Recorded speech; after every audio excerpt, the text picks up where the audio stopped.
Thank you. This may be the most important speech I've ever made. I want to provide an update on our ongoing efforts to expose the tremendous voter fraud and irregularities which took place during the ridiculously long November 3rd elections. We used to have what was called Election Day. Now we have election days, weeks and months, and lots of bad things happened during this ridiculous period of time, especially when you have to prove almost nothing to exercise our greatest privilege, the right to vote. As president, I have no higher duty than to defend the laws and the Constitution of the United States. That is why I am determined to protect our election system, which is now under coordinated assault and siege. For months leading up to the presidential election, we were warned that we should not declare a premature victory.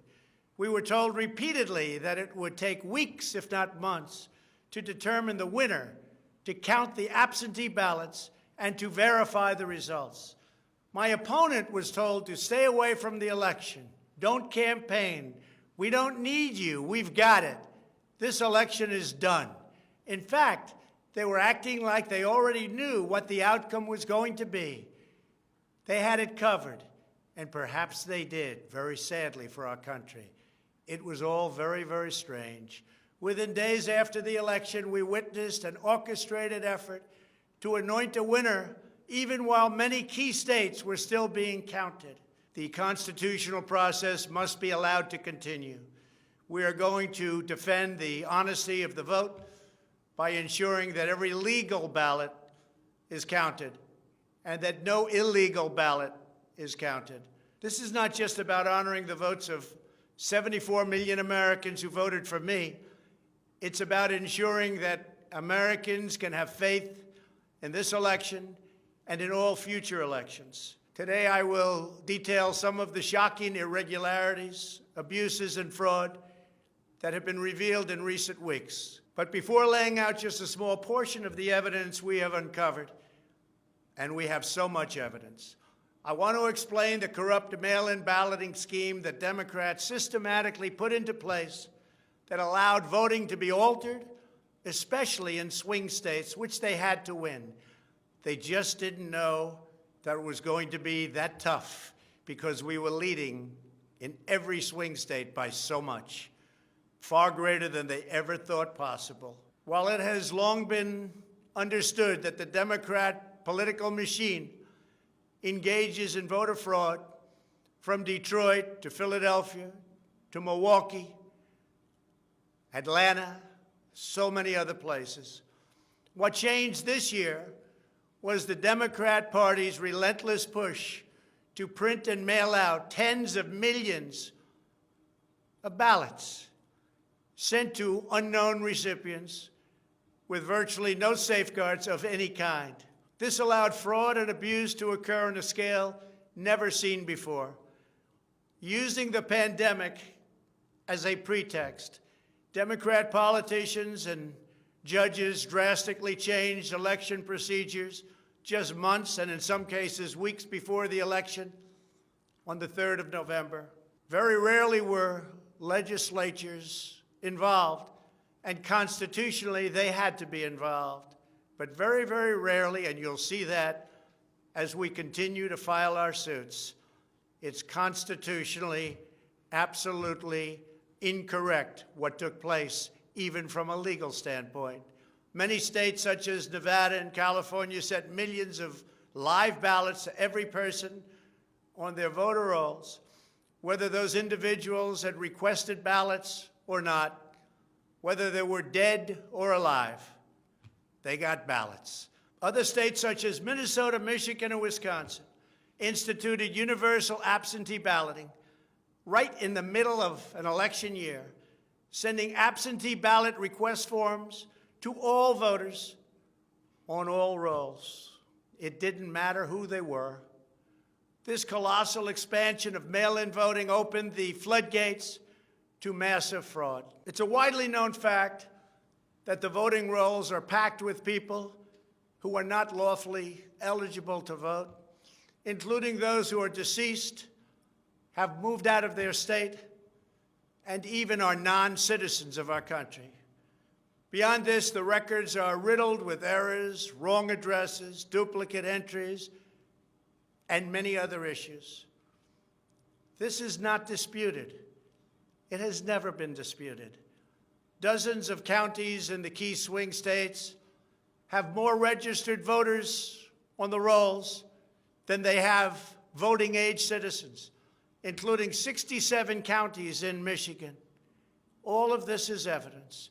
In Wisconsin, the state's Board of Elections could not confirm the residency of more than 100,000 people, but repeatedly refused to remove those names from its voter rolls before the election.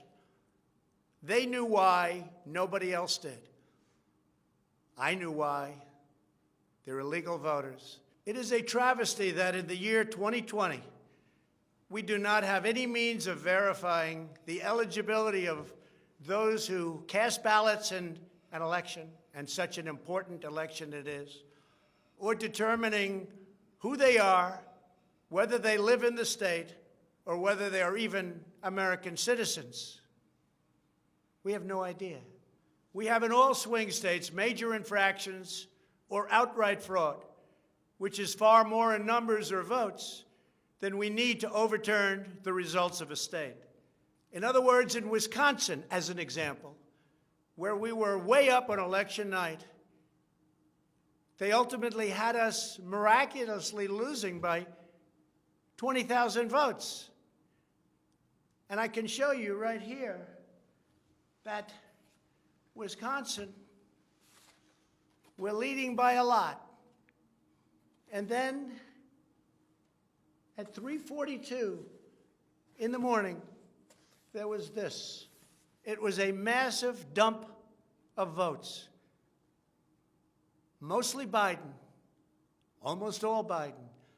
And to this day, everyone's trying to figure out, where did it come from? But I went from leading by a lot to losing by a little. And that's right here. That's at 3:42 in the morning. That's Wisconsin. A terrible thing. Terrible, terrible thing. But we will have far more, many times more, than the 20,000 votes needed to overturn the state. If we are right about the fraud, Joe Biden can't be president. We're talking about hundreds of thousands of votes. We're talking about numbers like nobody has ever seen before. Just as an example, in certain states, we'll be down by, let's say, 7,000 votes. But we'll find later on 20,000, 50,000, 100,000, 200,000 discrepancies or fraudulent votes. And that includes votes that went through when they were not allowed to be seen by Republican poll watchers because the poll watchers were locked out of the building. Or people that innocently came to vote on November 3rd who were all excited about their vote. They were happy. They were proud to be citizens of the United States of America. And they went up and they said, I'd like to vote. And they were told that they can't vote. I'm sorry, they were told. I'm sorry. You've already voted by mail-in ballot. Congratulations. We received a ballot, so you can no longer vote. They didn't know what to do. They had no one to complain to. Most just left and said, that's strange. But many people complained and complained vehemently. And in a lot of cases, they filled out a provisional ballot, which was almost never used, but in virtually every case was a vote for Trump. In other words, they went in to vote, and they were told that they voted. And they didn't vote. And they left, and they felt horror. And they lost respect for our system. And this happened tens of thousands of times all over the country. That's how desperate the Democrats were. They would fill out ballots of people not even knowing if these people were going to show up. And when they did show up, they said, sorry, you've already voted. And on top of everything else, we have a company that's very suspect. Its name is Dominion. With the turn of a dial or the change of a chip, you can press a button for Trump and the vote goes to Biden. What kind of a system is this? We have to go to paper. Maybe it takes longer, but the only secure system is paper. Not these systems that nobody understands, including, in many cases, the people that run them, although unfortunately, I think they understand them far too well. In one Michigan county, as an example, that used Dominion systems, they found that nearly 6,000 votes had been wrongly switched from Trump to Biden. And this is just the tip of the iceberg. This is what we caught.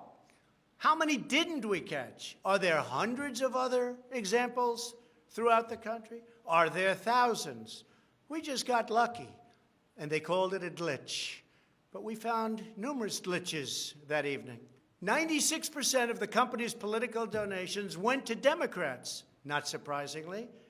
And frankly, when you look at who's running the company, who's in charge, who owns it, which we don't know, where are the votes counted, which we think are counted in foreign countries, not in the United States, Dominion is a disaster. Election authorities in Texas have repeatedly blocked the deployment of Dominion systems due to concerns about security vulnerabilities and the potential for errors and outright fraud. Every district that uses Dominion systems must be carefully monitored and carefully investigated, but not only for the future. Right now, we're worried about the present and what went on with an election that we won without question. Under my lead, the Republicans won almost every state house in the United States, which they weren't expected to do. We won up to 16 seats in the House. The numbers are still being tabulated because there are 9 seats that nobody really knows. They don't know. They're still, 2 weeks later, still under consideration because it's a mess. Republicans were supposed to lose many seats, and instead they won those seats in the House. And a very important election that's coming up will determine whether or not we hold the Senate. David Perdue and Kelly Loeffler are 2 tremendous people. Unfortunately, in Georgia, they're using the same horrible Dominion system. And it's already been out that hundreds of thousands, think of it, hundreds of thousands of absentee ballots have been requested. You check it out, who's requesting those ballots. The difference is it's one state, and we will have our eyes on it like nobody's ever watched anything before, because we have to win those 2 Senate seats. The tremendous success we had in the House of Representatives and the tremendous success we've had so far in the Senate, unexpected success all over the country and right here in Washington. It is statistically impossible that the person, me, that led the charge lost. The greatest pollsters, the real pollsters, not the ones that had us down 17 points in Wisconsin when we actually won, or the ones that had us down 4 or 5 points in Florida and we won by many points, or had us even and down in Texas and we won by a lot. Not those pollsters, but real pollsters, pollsters that are fair and honest, said we can't understand a thing like this. It's never happened before. You led the country to victory, and you were the only one that was lost. It's not possible. The Speaker of the House of a certain state said, sir, I expected to lose my seat, and instead, because of you and because of that incredible charge and all of those rallies, We got a tremendous victory, and everybody knows it. You were much more popular than me, sir, except I got many more votes than you did. And it's impossible that that happened. There is something wrong. I'll tell you what's wrong. Voter fraud. Here's an example. This is Michigan. At 6:31 in the morning, a vote dump of 149,772 votes came in unexpectedly. We were winning by a lot. That batch was received in horror. Nobody knows anything about it. By the way, there's your line. This is one of many. Here's what is normal. And all of a sudden, look at that. This is normal, normal. Look, even here, normal. And then boom, all of a sudden, I go from winning by a lot to losing a tight race. It's corrupt. Detroit is corrupt. I have a lot of friends in Detroit. They know it. But Detroit is totally corrupt. Look at this. Look at this. That's at 6:31 in the morning. Unexpectedly came in. In the recent recount in Georgia, which means nothing because they don't want to check signatures. And if you're not going to check signatures in Georgia, it doesn't work. But we have a Secretary of State and a governor who made it very difficult to check signatures. Why? You'll have to ask them. But without a signature match or check, it doesn't matter. They found thousands and thousands of votes that were out of whack, all against me. This was during a recount that I didn't even think mattered. They found many thousands of votes, and that recount didn't matter. The one that matters is the one that's going on now. That because of the fact it's so close, they had to, by law, give another recount. But the recount has to be a recount where they check the signatures. Otherwise, they're just checking the same dishonest thing. It won't matter. In this case, the signatures on envelopes are the only thing that is relevant.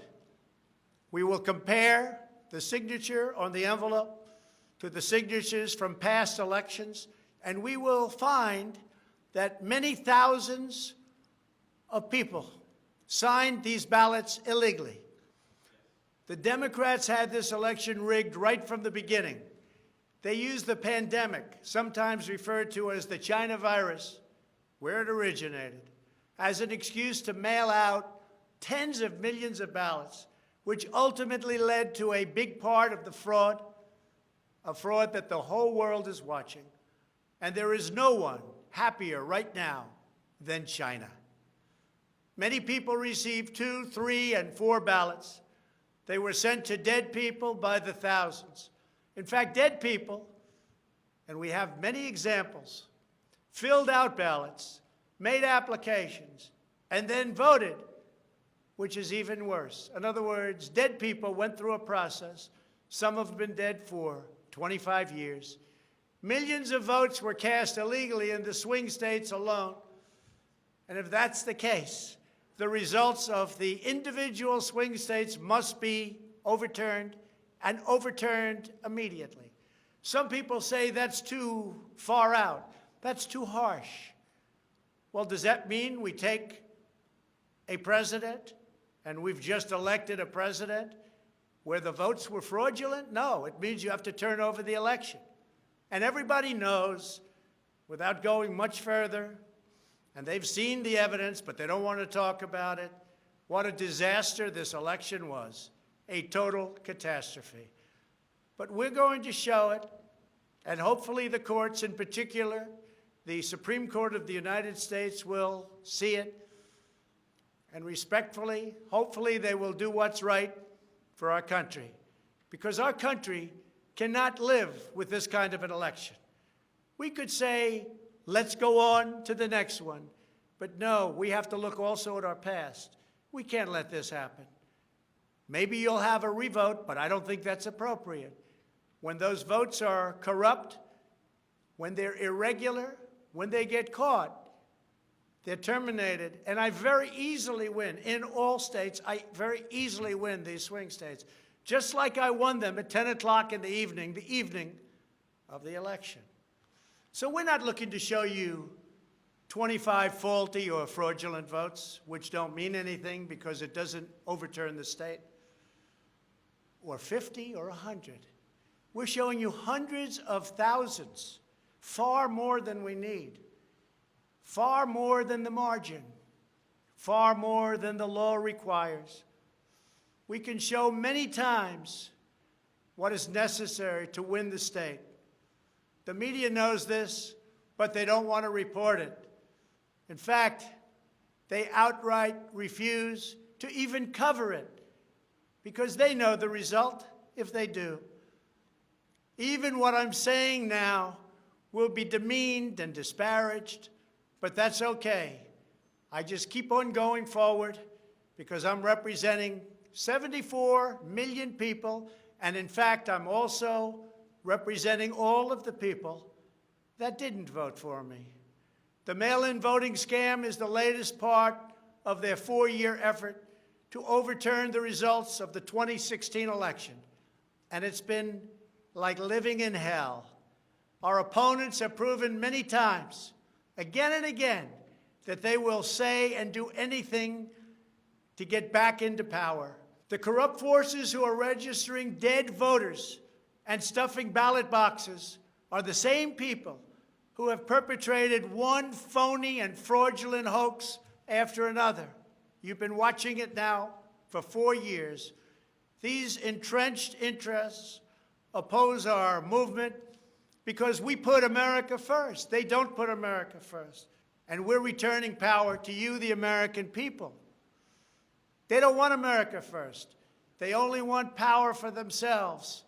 They want to make money. That's why they don't want me as your president. I've been investigated from soon after I announced I was running for president, when I immediately went to #1 in the Republican primary polls. The investigations never stopped. They went on for 4 years. And I won them all. I beat them all. Russia, Russia, Russia. The impeachment hoax, and so much more. Robert Mueller spent $48 million of taxpayer money investigating me for 2.5 years, issued over 2,800 subpoenas, executed nearly 500 search warrants, issued 230 orders for communications records, and conducted 500 witness interviews, all looking to take me down. There was no collusion in the end, none whatsoever. Senator Marco Rubio, the head of the Senate Intelligence Committee, stated the committee found no evidence that then-candidate Donald Trump or his campaign colluded with the Russian government. And I thank Senator Rubio for that statement. Now I hear that these same people that failed to get me in Washington have sent every piece of information to New York so that they can try to get me there. It's all been gone over and over again. For $48 million, you go through tax returns, you go through everything. The New York Attorney General, who recently ran for office, campaigned without knowing me, stating, "We will join with law enforcement and other attorneys general across this nation in removing this president from office." I never met her. It's important that everybody understand, she said, that the days of Donald Trump are coming to an end. And all it's been is a big investigation in Washington and New York and any place else that can investigate, because that's what they want to do. They want to take not me, but us down. And we can never let them do that. Everything's been looked at. A friend of mine who's very smart said, "You've probably seen more than anybody else. You've probably been investigated more than anybody else. And for you to come out with a clean bill of health makes you probably the cleanest person in this country." Some people in this administration, but fortunately not all, have been beaten down and disparaged. They just disappeared. Nobody knows what happened to them. Why aren't they active? Why aren't they involved? There's so much to be involved in. The corruption is so rampant. They just couldn't take it anymore. They were threatened by Democrats with impeachment, and horrible things were said about them, and they're good people. Even recently, the head of the GSA was hounded and harassed, as she reported, like she has never been before. What can I say? We caught Comey cold. We caught McCabe cold. We caught them all. We're still waiting for a report from a man named Durham, who I have never spoken to and I have never met. They can go after me before the election as much as they want. But unfortunately, Mr. Durham didn't want to go after these people or have anything to do with going after them before the election. So who knows if he is ever going to even do a report. But if you look at the lies and the leaks and the illegal acts and behavior done by so many people in their desire to hurt the President of the United States, something should happen. The hardest thing I have to do is explain why nothing is happening with all of these people that got caught spying on my campaign. It's never happened before, and it should never happen again to a president of the United States. All you have to do is watch the hearings and see for yourself. The evidence is overwhelming. The fraud that we've collected in recent weeks is overwhelming, having to do with our election. Everyone is saying, wow, the evidence is overwhelming when they get to see it. But really, it's too late to change the course of an election. It's too late to change the outcome. In fact, there is still plenty of time to certify the correct winner of the election. And that's what we're fighting to do. But no matter when it happens, when they see fraud, when they see false votes, and when those votes number far more than is necessary, you can't let another person steal that election from you. All over the country, people are together in holding up signs, "Stop the steal." To understand how we will challenge this fraud, it is important to know the problems with mail-in balloting. Pennsylvania, Michigan, Nevada, Georgia, Arizona, and most other states allowed anyone to get an absentee ballot and cast their vote without showing any ID. The voting took place entirely on the honor system. No identification of any kind was required. Most Americans would also be shocked to learn that no state in the country verifies United States citizenship as a condition for voting in federal elections. This is a national disgrace. No other advanced country conducts elections this way. Many European countries have instituted major restrictions on mail-in voting specifically because they recognize the nearly unlimited potential for fraud. Out of 42 European nations, all but 2 prohibit absentee ballots entirely for people who reside inside the country, or else they require those who need absentee ballots to show a very, very powerful ID. Throughout the Democrat effort to dramatically expand mail-in voting, the Democrat Party leaders were also feverishly working to block measures designed to protect against fraud, such as signature verification, residency verification, or voter ID, and citizenship confirmation was almost unthought of that we should ask for it. Can you believe this? These are not the actions of people who want fair elections. These are the actions of people who want to steal elections, who are willing to create fraud.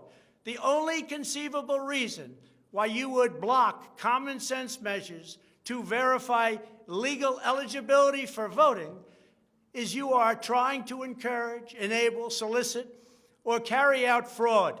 It is important for Americans to understand that these destructive changes to our election laws were not a necessary response to the pandemic. The pandemic simply gave the Democrats an excuse to do what they have been trying to do for many, many years. In fact, the very first bill that House Democrats introduced when Nancy Pelosi became Speaker was an attempt to mandate universal mail-in voting and eliminate measures such as voter ID, which is so necessary. Dramatically eroding the integrity of our elections was the Democrats' #1 priority for a simple reason. They wanted to steal the 2020 presidential election. All of the Democrat efforts to expand mail-in balloting laid the groundwork for the systematic and pervasive fraud that occurred in this election. In Pennsylvania, large amounts of mail-in and absentee ballots were processed illegally and in secret in Philadelphia and Allegheny counties without our observers present. They were not allowed to be present. In fact, they weren't even allowed in the same room. They were thrown out of the building, and they looked from outside in, but they had no way of even seeing because there were no windows, and the windows that were there were boarded up. Democrats even went to the Pennsylvania Supreme Court to block observers from receiving access. There is only one possible reason that the corrupt Democrat political machine would oppose transparency during the vote counting. It's because they know they are hiding illegal activity. It's very simple. This is an egregious, inexcusable, and irreversible harm that stains the entire election. Yet this unprecedented practice of excluding our observers, our vote watchers, as some people call them, occurred in Democrat-run cities and key states all across the nation.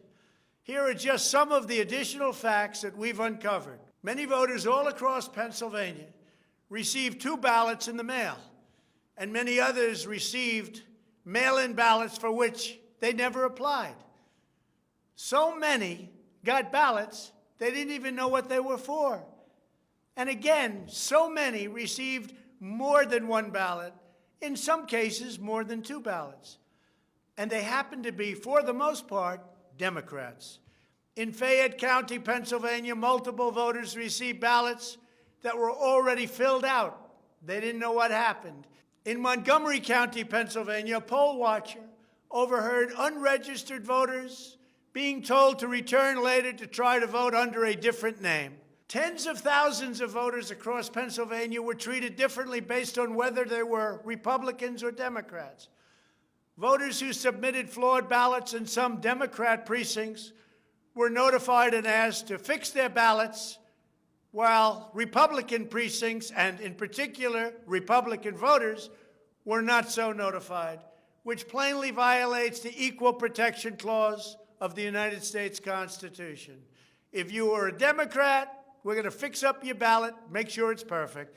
If you are a Republican, don't even talk about it. In Michigan, a career employee of the city of Detroit witnessed city workers coaching voters to vote straight Democrat while accompanying them to watch who they were voting for, violating the law and the sanctity of the secret ballot. You can't do that.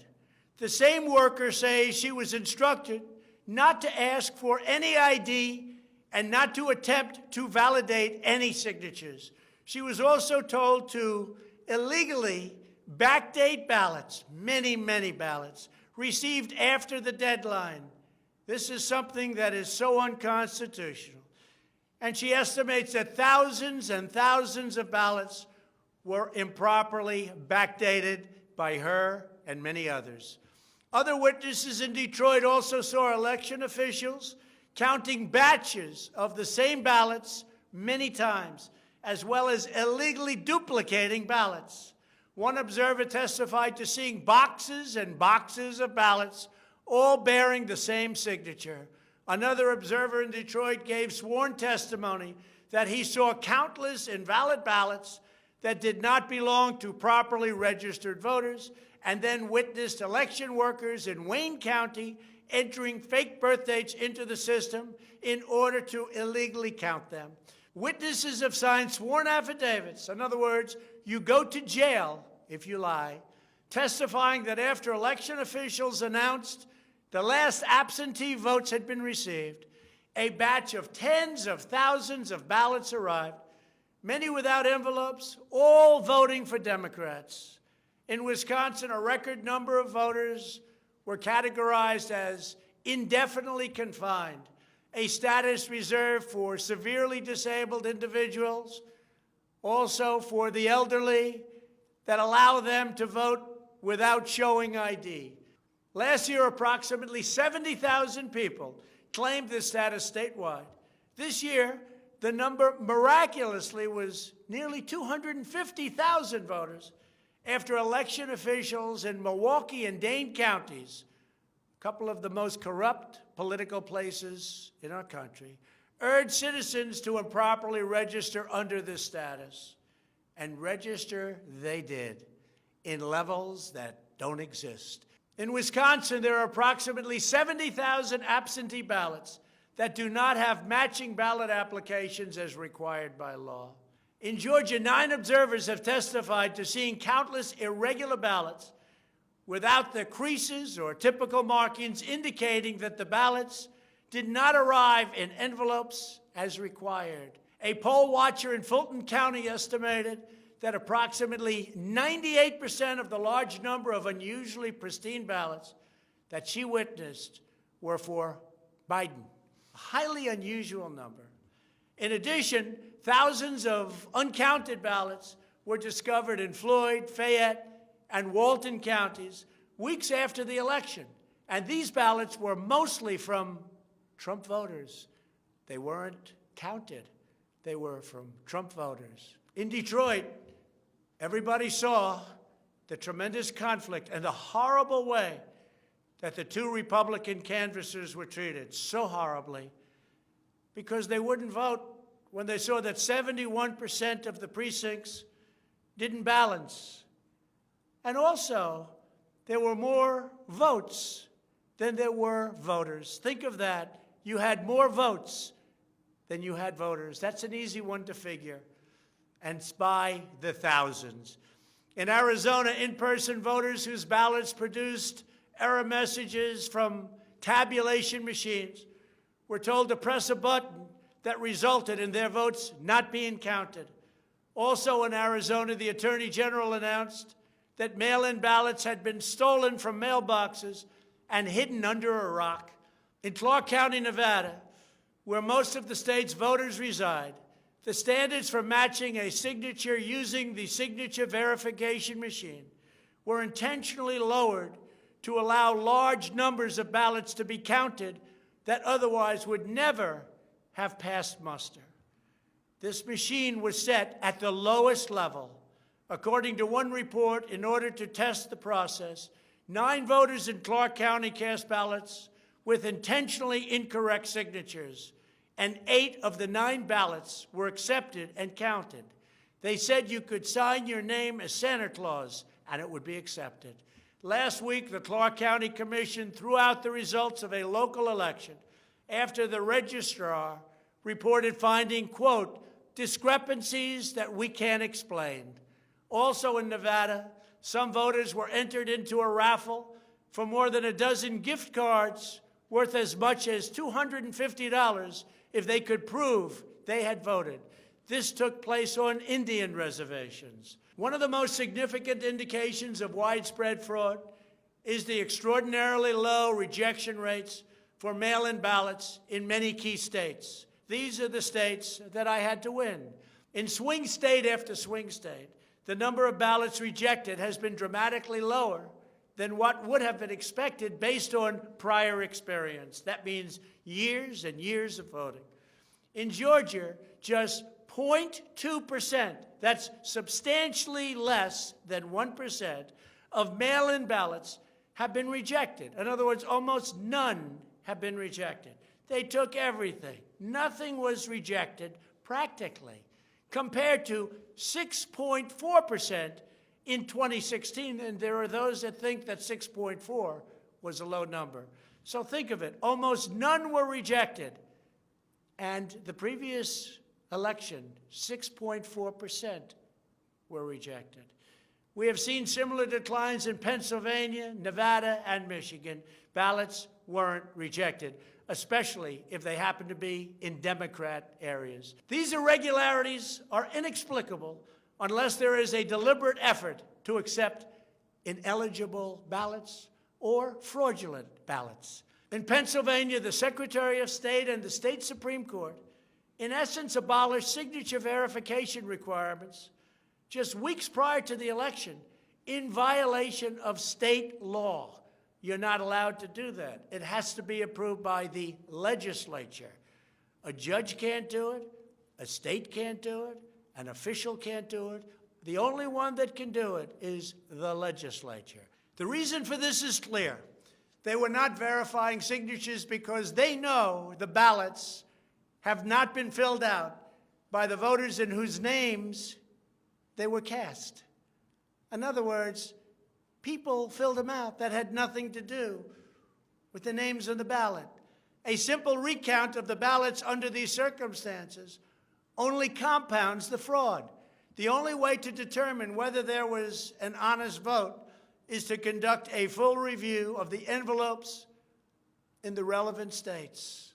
You will find that many of them, tens of thousands, have fraudulent signatures. A full forensic audit is required to ensure that only legal ballots from lawfully registered voters that were properly cast are included in the final count. This election is about great voter fraud, fraud that has never been seen like this before. It's about poll watchers who were not allowed to watch. So illegal. It's about ballots that poured in, and nobody but a few knew where they came from, but they were counted, and they weren't for me.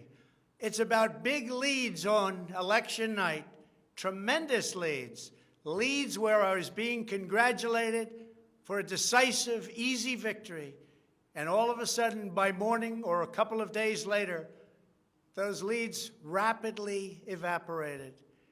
It's about numbers of ballots that were sent that nobody knew where they came from. It's about machinery that was defective, machinery that was stopped during certain parts of the evening, miraculously to open with more votes. It was about many other things, but above all, it was about fraud. This election was rigged. Everybody knows it. I don't mind if I lose an election, but I want to lose an election fair and square. What I don't want to do is have it stolen from the American people. That's what we're fighting for, and we have no choice to be doing that. We already have the proof, we already have the evidence, and it's very clear. Many people in the media and even judges so far have refused to accept it. They know it's true. They know it's there. They know who won the election. But they refuse to say, you're right. Our country needs somebody to say you're right. Ultimately, I am prepared to accept any accurate election result. And I hope that Joe Biden is as well. But we already have the proof. We already have tens of thousands of ballots more than we need to overturn all of these states that we're talking about. This is an election for the highest office in the greatest country in the history of the world. Every reasonable American should be able to agree, based on what we have already documented, that we need a systematic analysis of the mail-in ballots to review the envelopes. It's about the signature. And if they're on the envelopes, we can only review the envelopes, and that will tell us everything. This is the absolute minimum we should expect. This is not just about my campaign, although it has a lot to do with who's going to be your next president.